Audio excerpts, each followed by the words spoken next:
Good evening, everyone, and welcome once again to the place to be on a Sunday night here, live and exclusive on Top Split TV. We have once again the biggest race in the Skippy week, the Sunday Night Lights, here live from Imola this week.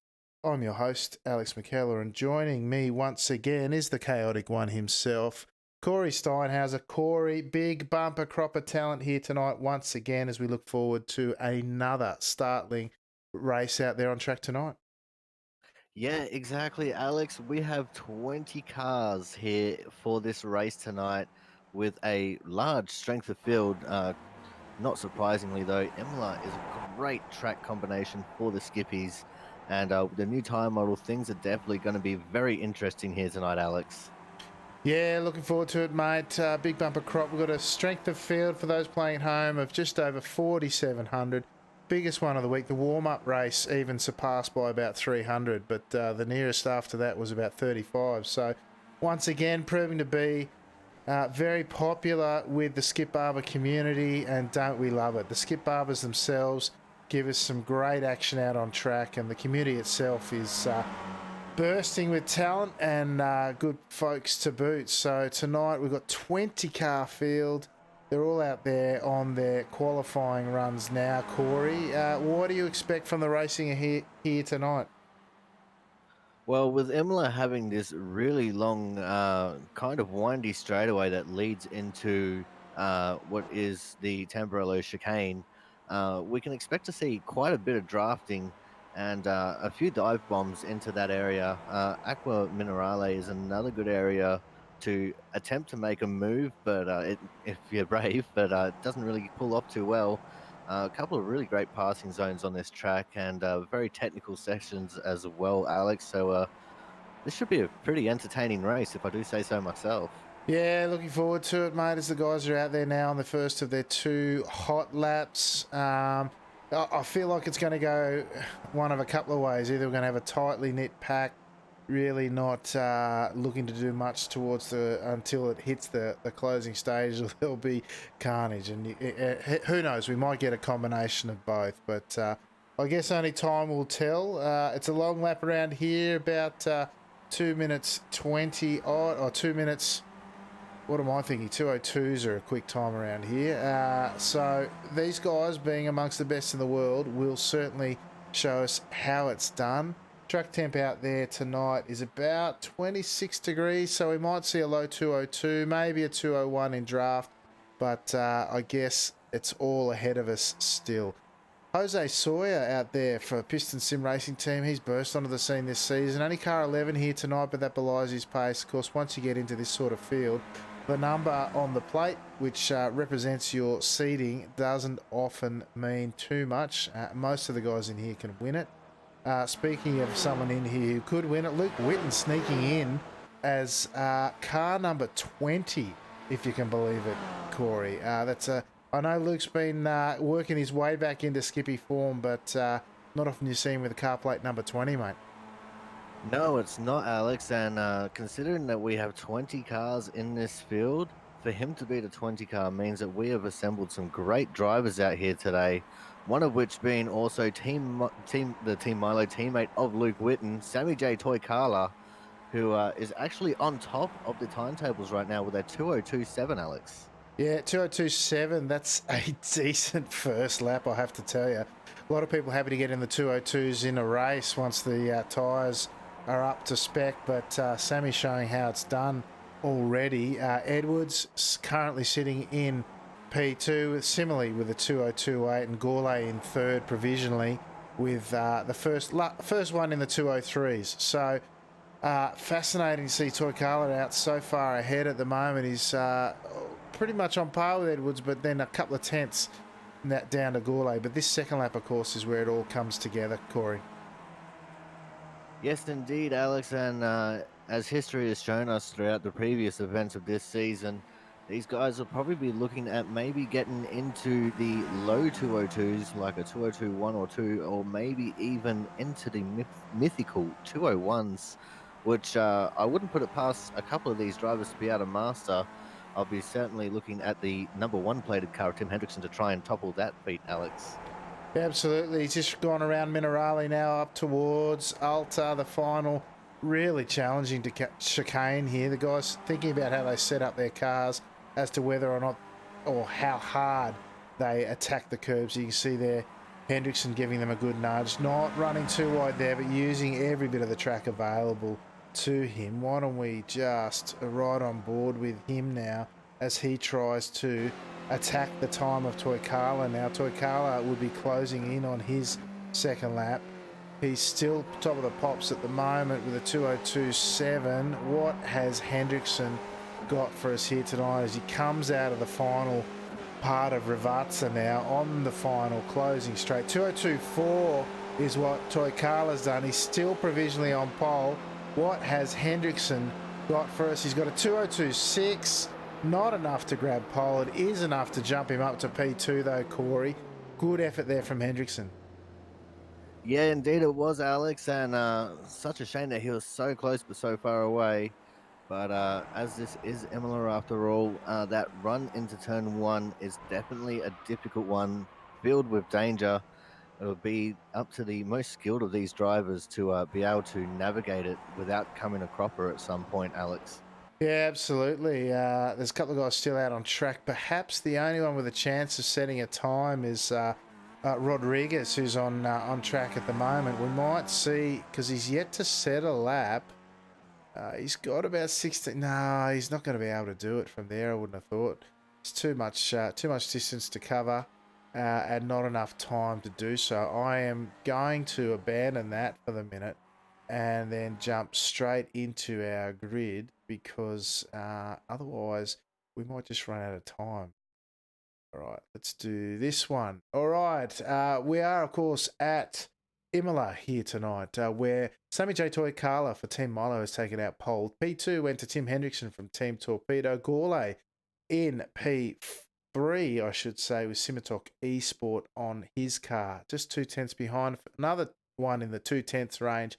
Tim Gorgorcha for Team Top Split Racing. P5, Tim of Escalante. A lot of guys in the 202s here. P6 went to Simon Edwards, another one in the 202, some 3/10 off the lead.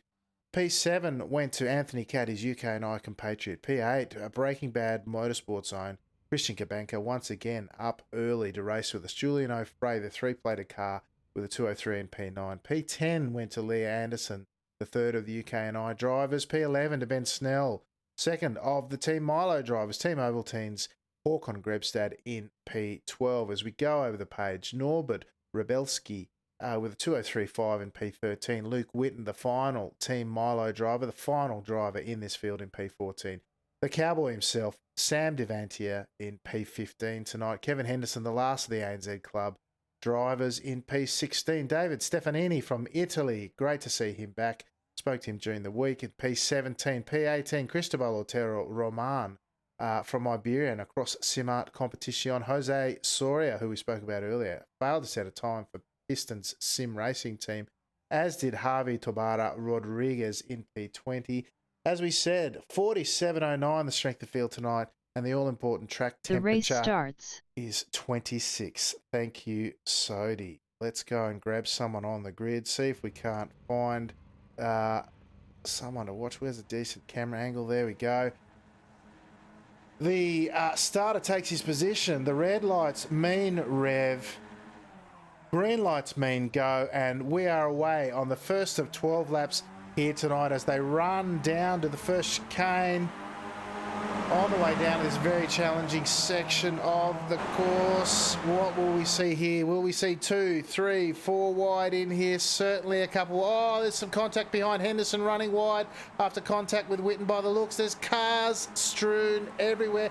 Coming through the middle of them is the 11 car there of Norbert Rebeliski. Oh, sorry, Soria it was coming through there. He's made a while the sun shines. There's a few stricken skippies up the back there, Corey. Yeah, two of them happened to be Ben Snell and Lee Anderson, actually, Alex. And it looked like Ben went a little bit too deep into turn one, just caught the back of Lee a little bit there. And unfortunately, they are going to be sitting at the back of the bus for this one. But the car's now heading up to the very fast left-hand corner here at the top of the hill. It looks like we got Sammy J. Toykala out in the lead right now over Tim Hendrickson, but Tim not wanting to be one to hold back too much. He's going to be looking for an opportunity to try and lead from the front, Alex. Yeah, Toykala getting a great run through Minerale there on the run up to the final chicane at Alta.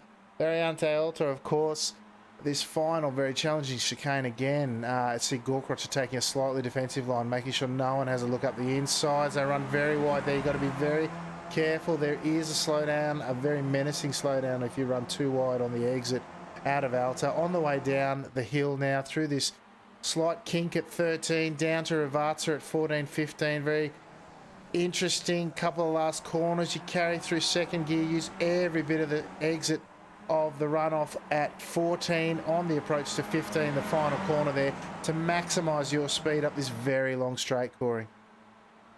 Yeah, indeed, Alex. And I was just having a quick little look in the background there. It looked like Anthony Cat in the 7 car running a little bit wide on that final corner, just behind Hawk on Grebstad, giving everyone there a little bit of a heart attack. It looks like he's got it sorted now. He is back going straight and narrow again as they're making their run back down towards turn number 1 now, Alex. Yeah, a little bit more sedate through there this time. Sedate only in so much as they're flying through there still, but usually single file as they've got themselves sorted out. I tell you, the field, there's really a top 12 here, separated by half a second or less intervals between each, all the way from 1st to 12th. Of course, we score the first 12 positions in Sunday Night Lights here as we see the 9 car of Timo Vascalampi taking a little bit extra track on the exit of the Villeneuve chicane there, gets it sorted and falls back into line here as we run up the hill towards Piratella on the early stages of lap 2, Corey. Yeah, and at the front of the pack is the one-plated car of Tim Hendrickson doing what he does best, which is staying out in front and showing everyone else that he's got the skills to pay the bills. Tim Hendrickson, our 6,960 I rating driver in the field, number one plate for sure and certain. And he's one of the best drivers that we get here consistently every week, Alex, and he definitely shows why, especially when he can be at the front and just control the pack, even with the draft package and how it works. Yeah, absolutely. Well, the two guys went through there. Hendrickson and Gourlay went through on Toykala. Who have we lost? Jumping down the order now is Vascalampi. Let's go see what happened to him. Looks like he might have lost it on the exit of the Alta chicane there. Comes in pretty warm. Turns in nice and early. You can do that in these cars these days without too much, but then the rear looks to let go on exit. Very easy to do. You see the 2 car of Simon Edwards there skillfully avoiding. No damage, no harm, no foul, and everyone continues on with their evening by the looks there, Corey. Yeah, I think Timu actually caught a little bit of a slowdown there, Alex, hence why he dropped down so quickly through the order. But we're going back up to the front now, and Tim Hendrickson has developed a half a second gap over Sammy J. Toykala at the moment. Sammy J just got that little bit of separation between them from overtaking Sasha Gourlay using the draft. But at the moment, everything seems fairly line to stern. It looks like the only time we're going to see people looking to make moves, Alex, is when they're in the draft zones. Yeah, absolutely. It's still very tough to get it done. Even on this track, the draft to pass is not the easiest thing to do. You have an exceedingly long straight on the run down into turn 1, and you can get it done there, but the guys here will be thinking about their run to the line at the end more often than not. And it's not as easy as it used to be. It used to be you want to be in second position on the run onto the line on the final lap, but these days better to be up front as we see Hendrickson now with an 8.5 tenths gap with let's see, all the way down to P10 now. Soria. Oh, who have we lost? Hendrickson. He's made a big mistake. Keep going, mate. Yeah, Hendrickson just overcooked it there in Aqua Minerale, and he is dropping like a stone right now, Alex. He's dropped all the way down to the 6th position. Now make that 7th, possibly 8th position almost. But yeah, that is a terrible run there for our one-plated Tim Hendrickson. He didn't have a good race in the warm-up race to this one either, Alex. So things not looking to be going his way this week. Oh, yeah, he got loose through the approach to Minerale at turn 9.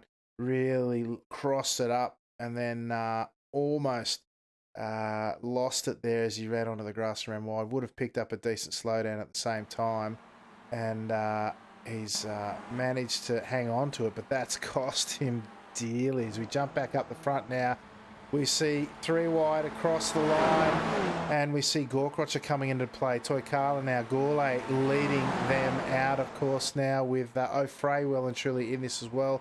Down to a pack of 4 now, as that mistake by Hendrickson's really separated the top 4 from the rest at this stage. The second pack being led by Anthony Catt, with Grebstad, Hendrickson, Sawyer and Kabanka and Rebelski all the way down to P10. That's a nice 6-car pack going on there, Corey. Yeah, and just a quick little note there, Alex. Well done to Jose Sawyer.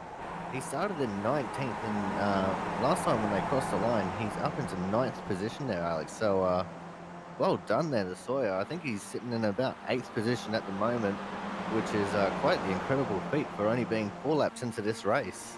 Yeah, absolutely. He's yet to set a clean lap, though, as we can't see his fastest lap time, but I'm sure he'd be right up there, up 11 positions from the start after not setting a qualification time.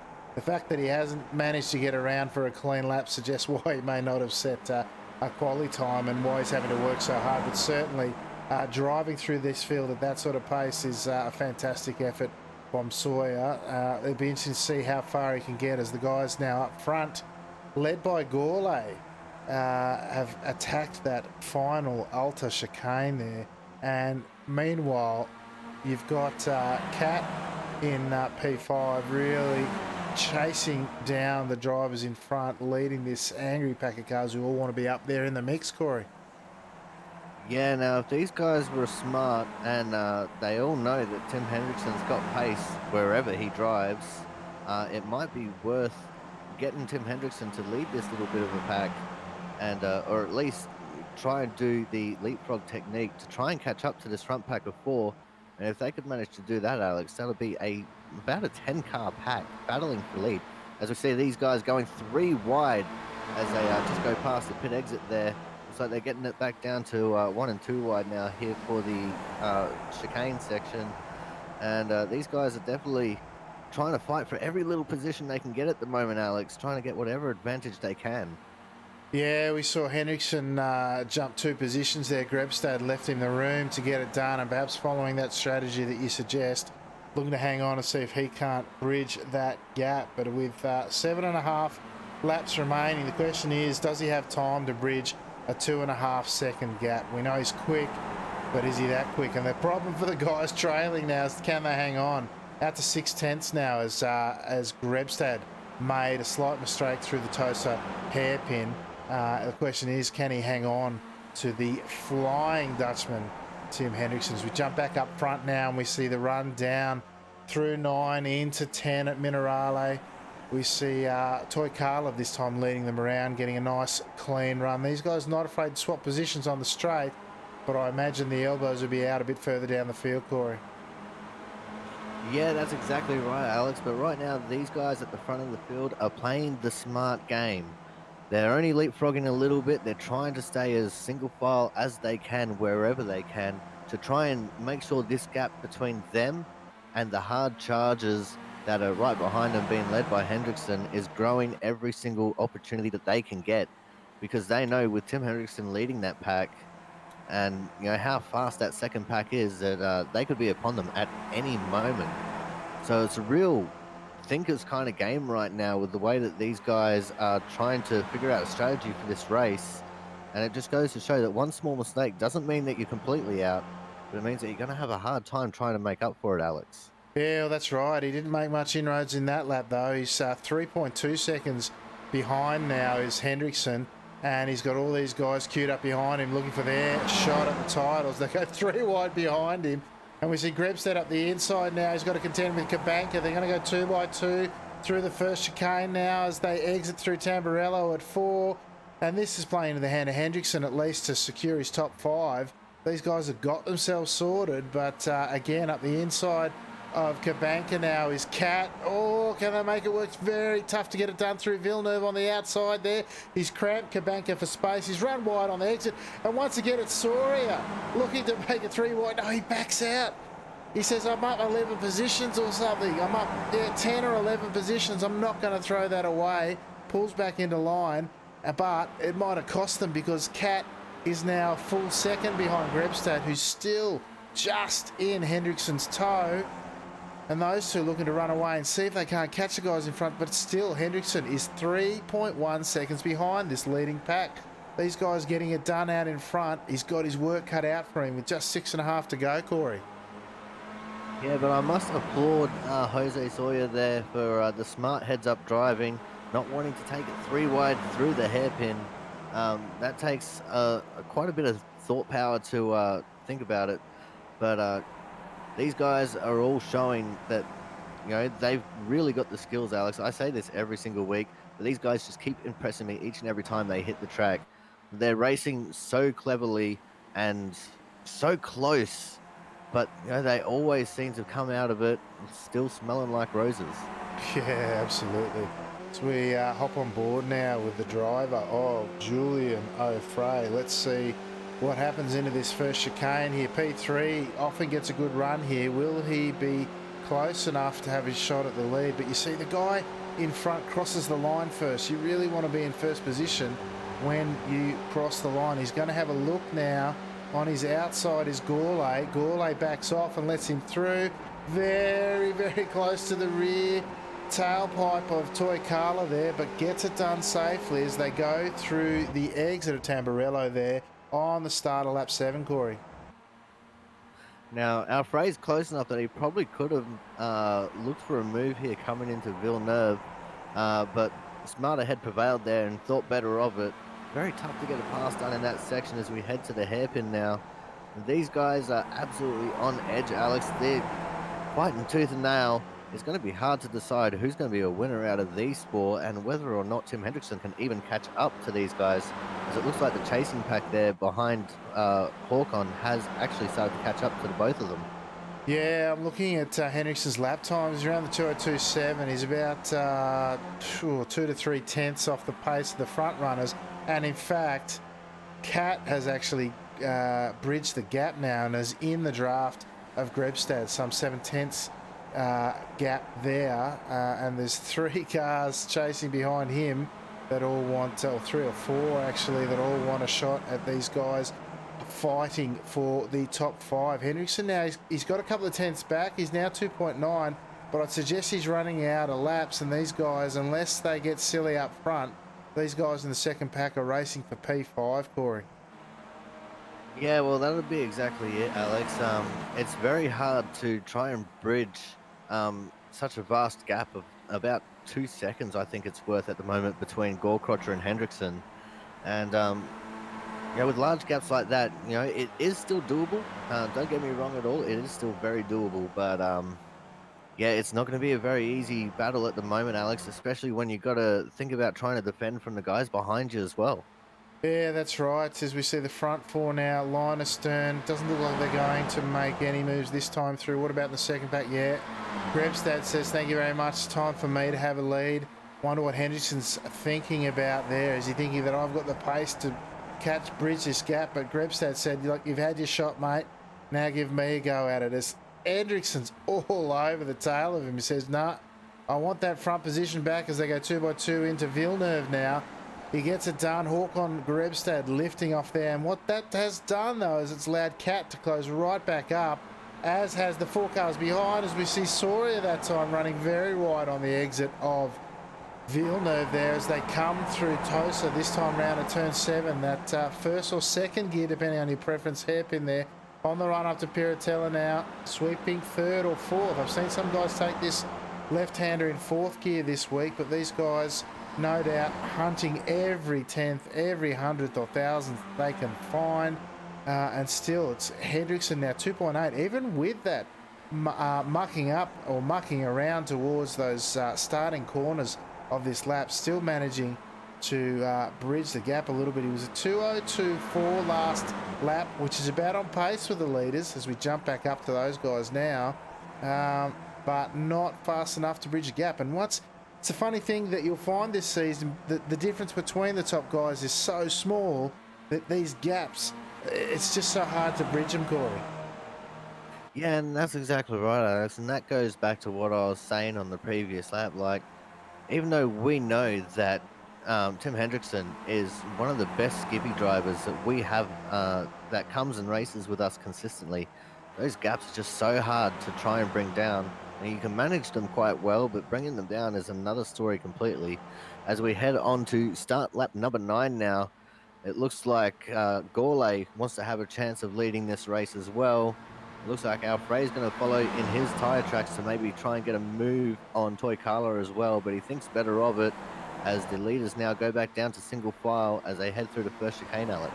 Yeah, and there's been a bit of a bust up in that affair in the chasing pack for P5 there. Hendrickson using every bit of the course and more, but now that's down to a chasing pack of 3 with Grebstad, Hendrickson and Cat now chasing down the leaders. Kabanka is in a bit of an island there with Edwards just in behind him on the back of another trailing 3 cars. Edwards looking a bit second hand there. Rear wing looks like it's seen better days, and he is obviously carrying some damage, hopefully not to the suspension. The thing looks to be tracking okay in terms of being straight, but that's cost them a spot or an opportunity a bit further up. Speaking of further up, as they go up through Piratella now, this leading pack of 4 cars showing how it's done here on the run down the hill. Through the kink now at 9, into Minerale at 10. Very challenging second gear corner there. Look at them sweeping through there like it's just out for, like they're just out for a Sunday drive. Get it done so smoothly, these guys. They're lapping. Oh, look, we've seen our first 201. Gourlay last lap in draft hit a 201.9. These guys really starting to heat up the track now, Corey. Yeah, that's exactly it, Alex. And speaking of bent wings, correct me if I'm wrong, but having a look at Tim Hendrickson there, it looks like his front wing might be a little bit buggered itself, Alex, which could explain why he's probably not closing into this front pack as much as what he probably might like. Yeah, look, it's not unusual around here to see that. The curbs are so high, and depending on what you've set your suspension up like, some may ride it better than others. Doesn't affect your times too much, but it can do a little bit. He's now 3.4 seconds behind our leading 4 as we jump back up to see what the run into the first chicane looks like this time round. It is Toy Carla now taking his turn on the front. They might go 3 wide here. We've got 3 laps to go. The guys really starting to want to press for their position. They know that they've got to be near or at the front to take this thing out these days. There's no longer a guaranteed draft pass for the win. As we said earlier, now as Gorkrotcher starting to look like he's interested. Of course, last season's winner here was Tim Gorkrotcher, the leading ANZ driver in this field here tonight. He's looking to get it done, but if he does want to get it done, as you see, 2x2 up the inside now is O'Fray now with Gourlay running around the outside and getting it done. Fantastic move there as we see Toy Carla now still leading them up the hill on the approach to Piratella.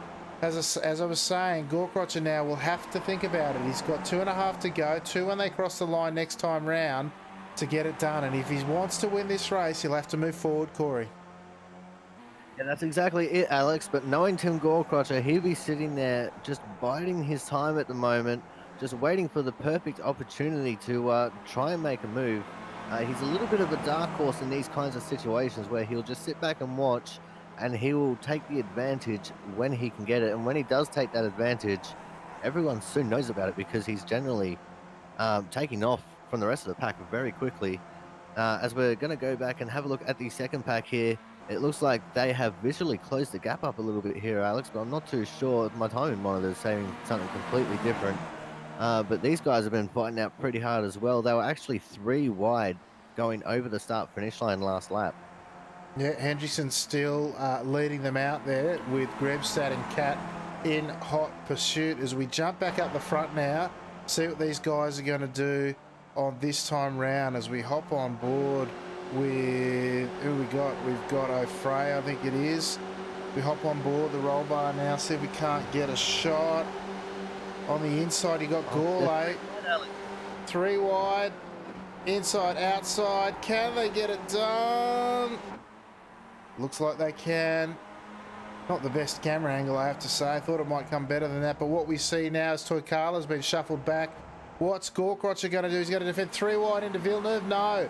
It's Gourlay defending into Villeneuve this time round. Very tricky corner to get right at the best of times, let alone if you are 3 wide almost there as they head now into Tosa. Up the hill now on the run. 2 laps to go, well, 1.5. They're on the penultimate lap this time round, so it's all to play for next time round. As back down in P5, Hendrickson still leading the way with Grebstad and Cat. It's just interesting to see that Hendrickson's able to hang on to that position even with the draft giving Grebstad and Cat the run into the first chicane, but no trouble there for Hendrickson by the looks of things. Now this front 4 running up on the exit of Minerale up to Alta, the final of these 3 chicanes here at this track, Corey. What's your pick for the final lap, mate? Well, you definitely put me on the spot here, Alex. I know it is so very hard to call, but I'm going to have to put my money this time on Timmy G. I think Gorkrotcher's in the perfect position to try and make a 3 wide pass going into that first corner, and that's just going to set him up for the rest of the lap here, Alex. All right, the money's on Timmy G. The ANZ Club's hopes are riding along with him as we see Team Milo's Sammy Toykala, who has led so many laps around here, but look at O'Fray. He's got a decent gap here. You've got Gorkrotcher now following in behind Gourlay. Second will be the best position he can hope for. So look at them all dodging and weaving. They're vying for positions into this chicane here. 3 wide they're going. It's Gorkrotcher up the inside of Gourlay now. Gourlay locks one up on the inside. Can he hang on to it?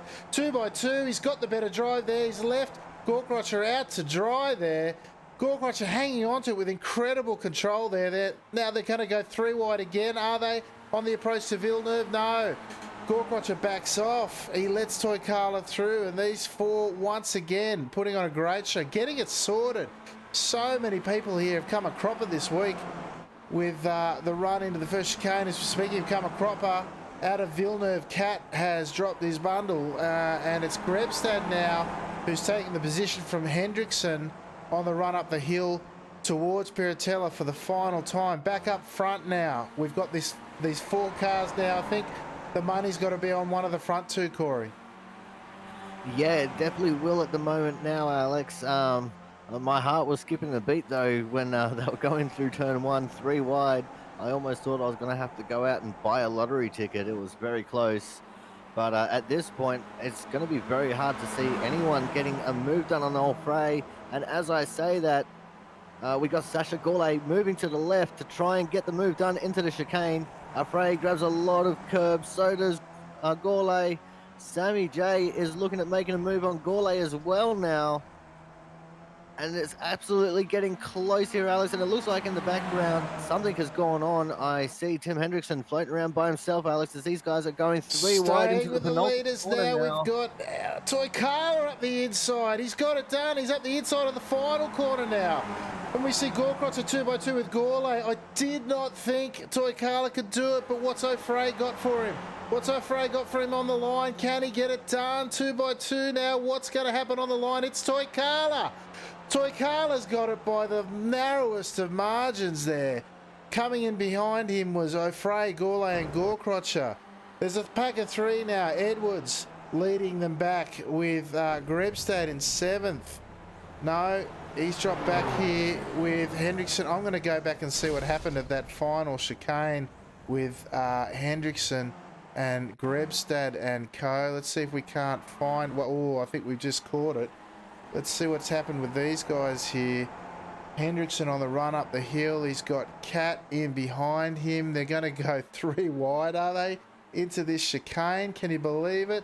No, they haven't. As we slow it down now, it's all seeming pretty sedate here. Perhaps it's on the exit, maybe.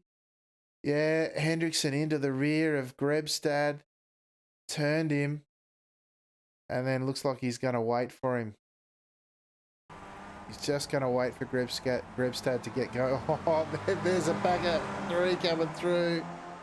He turned him and then he waited for him. Good sportsmanship there. but not the way those guys wanted to finish the race. That's for sure, Corey. Speaking of finishing the race, let's go through our final results here tonight from round 9 of the Sunday Night Lights here at Imola, of course. Sammy J. Toykala taking out the top of the pops in a spectacular finish. You might have to go back and watch that one as well for Team Milo. He started on pole, he finished on pole. Spectacular drive from him. Julian O'Fray finishing in P2 tonight. Just the 7/1000ths behind. Up 7 spots too. He did not qualify well tonight, but he's finished extremely well. P3, final step on the podium, went to Sasha Gourlay from Simitok Esport, some 4/10ths behind. Tim Gorkrocher, the leading ANZ driver in P4 for Top Split Racing. P5 tonight was Anthony Catt, the lone survivor of that second battle pack from UK&I. Christian Gabanka for Breaking Bad Motorsports hanging on for P6 tonight. Car number 14. That'll be a good haul of points and I rating for him. UK&I second driver in here tonight, Simon Edwards in P7, some 9.5 seconds off the pace. Jose Soria, the leading Iberian driver here tonight, up 11 positions. He sort of soared to that height, and that's where he stayed tonight, folks. Fantastic drive through the field for Jose. P9 went to Norbert Rebelski, some nearly nearly 10 seconds off the pace there in the end. Håkon Gribstad from Team Ovaltine was 10 seconds off the pace after that final lap incident with Tim Hendrickson from Team Torpedo. Again, good sportsmanship there. An unfortunate incident, but I doff my hat to Hendrickson for redressing that situation. The Cowboy himself, Sam Devantier, finishing in P12 tonight. Some good points on offer for Devantier, no doubt. Going over the page now, Ben Snell for Team Milo, down a couple of positions in P13 after his adventurous race here tonight. P14 went to Javi Tobaro Rodriguez from Iberia. Luke Whitten representing Team Milo in P15. David Stefanini, our lone Italian driver here tonight, down in P16. P17, UK&I's Lee Anderson. Cristobal Otero Roman from across Simart Competition, down in P18 tonight, the final Iberian driver. Team of Ascalampi, down on confidence this week and down a lap in the race here tonight in P19. Kevin Henderson, the last ANZ driver and the last on the timesheets, our only retirement here tonight. Strength of field once again, 4,709, blitzing the field of strength of field here for the week. And the fastest lap, a 2:01.7, which is lightning fast around here for Anthony Catt Corey. That was quite some finish to that race, wouldn't you say? Oh yeah, indeed it was, Alex, and a finish margin of 6 thousandths of a second. That is absolutely incredible. Well done to Sammy J and to Julian Alfray. That was an absolutely amazing grandstand finish, and they should both be very proud of themselves. Yeah, I'm going to go back and see if I can't find that finish because, no, I can't even tell what lap I'm on anymore. I'm trying to find these guys because that was such a fantastic finish to the race. I'm hoping that I can actually grab a camera of it. Nah, that's the finish. Let's go back a bit further. Here we go. Let's see what Toykala's view was like here. That's not Toykala. Where's Toykala? There we go. Now he's made the move out of the chicane there. He's got Gourlay on his outside. He's got it done there to get up to P2.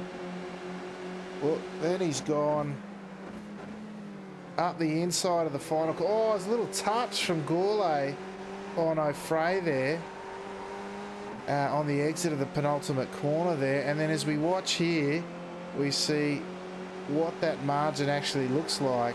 Oh, they're so close there, aren't they? As they come up to the line, and that, folks, is what that close racing looks like. Nice and tidy there for those guys at the end there. A little bit of contact on the exit of the penultimate corner there, but still, what a fantastic drive from those guys, Corey. Indeed, it was, Alex, and that just goes to show the skill that those two drivers have, and also the respect that they have for each other. That they could be that close together on the run up to the line like that. It's absolutely incredible to see. But I think we've got a few guys waiting in the green room, Alex. So I think it's about time that we get started heading into the interviews. Yeah, could well be. I'm just trying to find a good spot to kick us off with, and hopefully we'll get a camera angle here of somebody who we're going to talk to at some stage. Going to try and no, I'll start talking to him while I try and find it there. Welcoming Mr. Tim Gorkrocher to the Top Split TV commentary booth in the capacity of a driver here tonight rather than the commentator.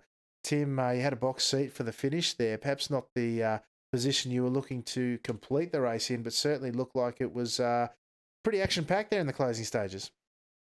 Yeah, the last couple of laps were pretty good, and I think I just sat back and waited for things to unfold. No point getting carried away, and so yeah, last couple of laps, I guess I put my foot down a little bit and used the draft for a change, and tried to chuck it up the inside of everyone on turn one, and I just clipped the sausage curb, and I thought for a brief second that it put my steering out, and I actually backed out of it and let Sammy and Sasha through, but it felt pretty good the rest of the lap. And looking at the car afterwards, there was no damage or anything, so a bit of a weird one. But I regret taking my foot off the gas and letting them by, but at the same time, wouldn't want to have had ruined anyone's race. So happy with fourth. Car was good.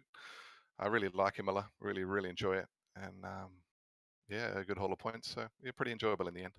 Yeah, glad to hear it, mate. It was great to see you back out on track. We haven't seen you out there too often this season, and hopefully a bit more in the coming weeks. But I know you love this track, and maybe some. There's a good run to the end of the season, so hopefully a couple more evenings we'll see you out there on track, mate. But before we let you go, anyone you'd like to give a shout out to? Look, no, the guys I raced with tonight were terrific, nice and clean, and nothing silly, which is really enjoyable. Makes that a lot of fun. So, Sasha, Julian, Sammy, great job. You guys, of course, I enjoy watching the replays when I'm not racing and not calling. So, thanks very much, and I hope everything went beautifully tonight. Well, almost smooth as silk, but what's a broadcast without a couple of bumps along the way? But yeah, thanks once again for joining us, Tim, and we look forward to hopefully seeing you on track again in the coming weeks. Absolutely, thanks, guys. There you go, Corey, Mr. Gorkrocher, who got it done out there on track for P4 tonight. Really good drive from Tim. Great to see him back out on track. Of course, he won this race last season, as we said, but was certainly in it up to his neck right up until the end as well tonight, Corey.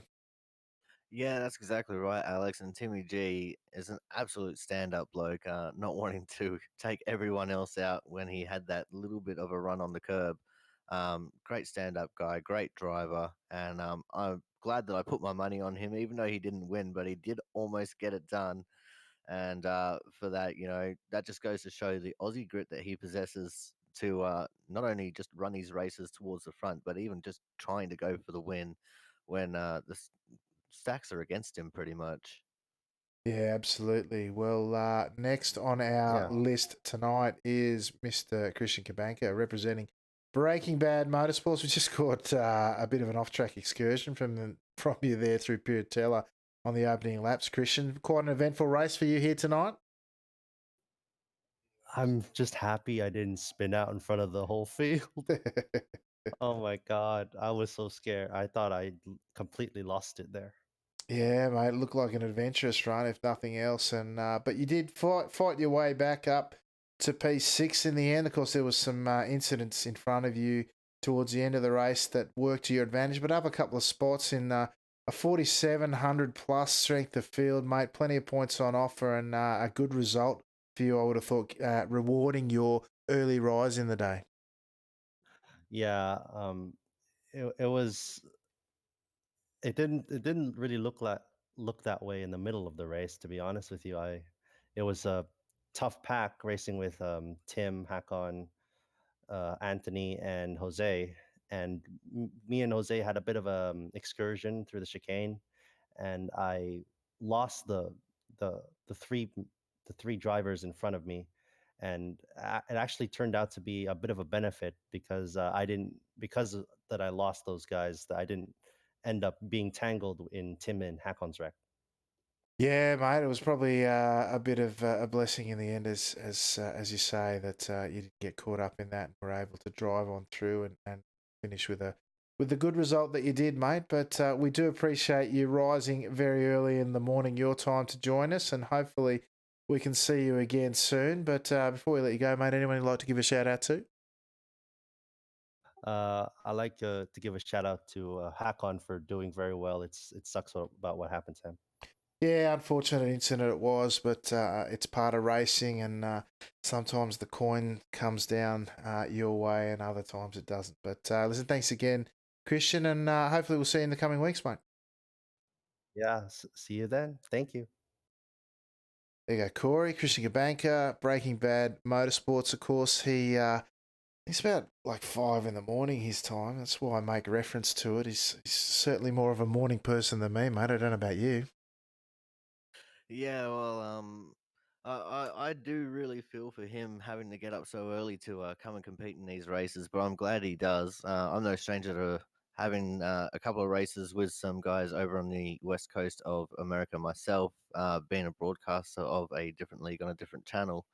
But you know, he is one of the outstanding guys that comes along every week, and he just plots away, and he's been slowly improving as the season's gone on, Alex. And I'm very interested to see what he can do with himself if he chooses to continue to race with us next season.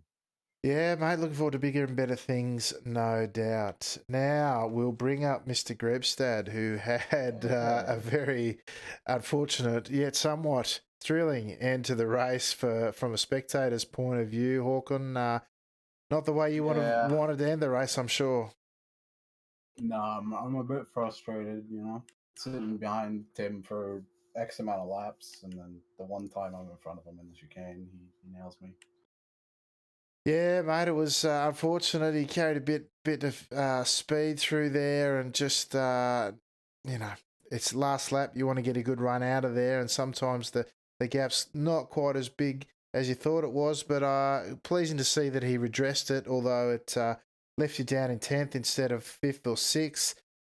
Could have been worse at the end of the day. You guys had some great racing in between, though, wouldn't you say? Oh yeah, it was really fun, really good up until that point. But yeah, after being patient for how many laps, and then having that happen as soon as you're in front is yeah, I'm a bit dirty with Tim, but that's how it is. Yeah, it's unfortunate, mate, but hopefully the weeks to come, we've got a good run of popular tracks into the end of the season, and we'll see these bumper fields continuing and some better results for yourself, mate. But before we let you go, is there anyone you'd like to shout out to while you're here? Well, just you guys for as always putting up this good race every Sunday. Awesome. Thanks, Hawkon. That's Team Ovaltine's own Hawkon Oh, Grevstead. please. Almost No, got. never mind. Well, Never here. mind. Well, maybe things to come. I don't know. We'll see. All right, Hawkon. Thanks for joining us, mate. We'll talk to you in the Cheers, coming Alex. weeks. There you go, mate. Bit of a Freudian from me there, and we got Mr. Grebstad in there. Unfortunate race for him, but I'll tell you what, he was in amongst it right until the end there, and just one of those things, brought him undone. Yeah, exactly right, Alex. And it's just unfortunate that it wasn't even his mistake that in the end ultimately ruined what was a great race for Hawkon.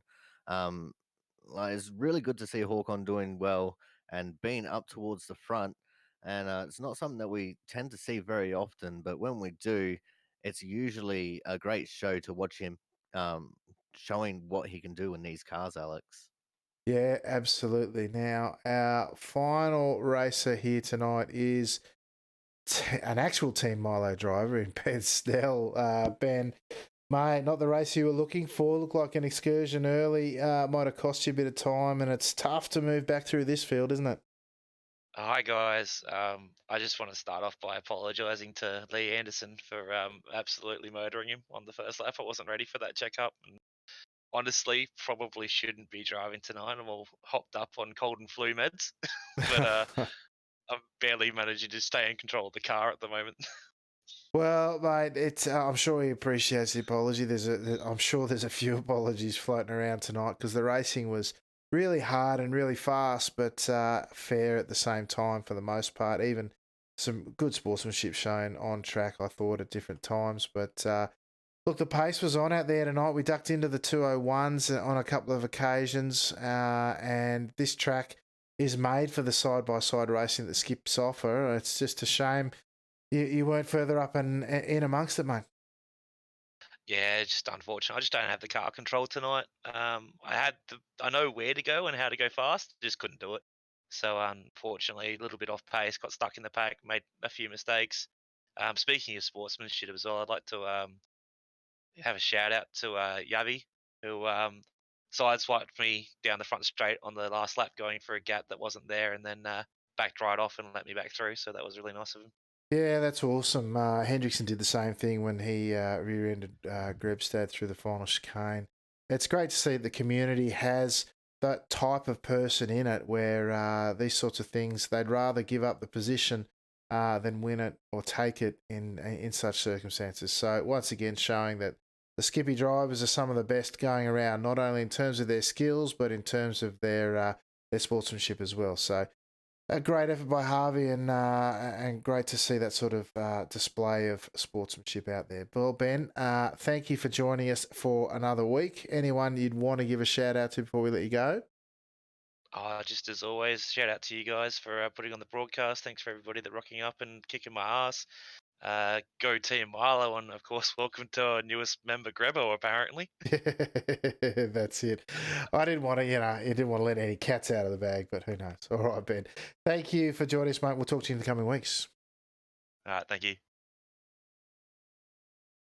Well, there you have it, Corey. That was our final interview for the evening. Great show once again in the top Skippy race of the week. Fantastic driving, fantastic track. I had a lot of fun here this week, mate. What about yourself? Yeah, it's definitely been an awesome week and an awesome night of racing. Unfortunately, Team Milo's Ben Snell there just been out of the points. Um, Unfortunate for him being so far down, but hopefully he'll be able to get back on the horse next week and come back with a vengeance and show everyone how good he really is. But he's been in a weird state the past couple of weeks. Last week he was temperamentally tired from only being on 3 hours sleep, and this week he's on cold and flu tablets. There's a little bit of a trend going there, Alex, and it's a little bit scary. Yeah, well, but sorry, mate. But all in all, great racing from everyone tonight, and the sportsmanship that's been on display. Um, it's just been an absolutely amazing experience to be a part of this week, and I can't wait to see what the boys have got in store for us next week. Yeah, absolutely. Looking forward to it myself. Should be a great deal of fun. Looking forward to getting out on track and having this race here. Again, same bat time, same bat channel next week. But until then, folks, the places you can see us are all on your screen at the moment. Corey, of course, will be on Twitch again this week, mate. What do you got lined up for us? We got a little bit of dirt oval stuff that we're going to be looking at getting into, a couple of paved oval things, and definitely going to be giving the skippies a go next week as well. A couple of good tracks coming up for me in the next couple of weeks, so I'll definitely be looking at hitting the track. And if you guys want to find me, you can find me at twitch.tv/Corey Has No Life 13. But we will put up a parental warning. I do have some very fruitful language, and it's not generally good for kids. So there's that out of the way. But if you guys want to see me attempt the Formula One 2019 noob career mode, then you can find me at youtube.com/Corey Has No Life, and go look for the Formula One 2019 noob career mode. Excellent. Thanks, Corey. Of course, this race will be uploaded to the Top Split YouTube channel. Join us in the Discord server, which is where we do the broadcast from and the interviews, of course. Top Split podcast is also available on thetopsplit.com, where we talk all things Sunday Night Lights and Skip Barbers in general. Some great interviews there with drivers and personalities alike. Some famous names that you might recognise in that list as well. Everyone from iRacing's Chief Steward Nimcross Jr., who's a great friend of the channel and the podcast, all the way through to Marcus Ambrose, Australia's former V8 Supercar champion and most successful NASCAR driver. Facebook, we're also on there, and of course back here during the week and at this same time next week for the Sunday Night Lights. But until then, folks, I've been your host, Alex McKellar, and on behalf of the Chaotic One, Mr. Corey Steinhauser, I wish you good night. Thank you for joining us, and until next time, ciao for now.